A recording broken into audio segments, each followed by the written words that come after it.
আজকে আমরা শুনব হুমায়ূন আহমেদের শঙ্খনীল কারাগার। বাস থেকে নেমে হকচকিয়ে গেলাম। বৃষ্টিতে ভেসে গেছে সব। রাস্তার পানি, ধারাস্রোত, লোকজন চলাফেরা করছে না।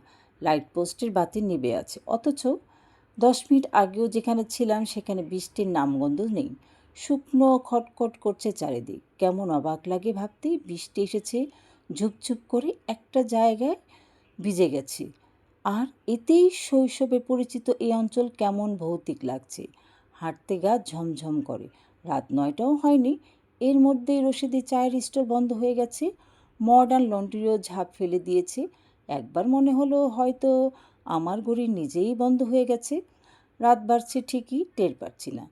কানের কাছে ঘড়ি ধরতেই ঘড়ির আওয়াজ ঝাঁপিয়ে মন্টুর গলা শোনা গেল। রাস্তার পাশে নাপিতে যে সমস্ত ছোট ছোট টুল, কাঠের বাক্স থাকে, তারই একটা জড়সড়ো হয়ে বসে আছে। আলো ছিল না বলেই এতক্ষণ নজরে পড়েনি। চমকে বললাম, মন্টু, কি হয়েছে রে?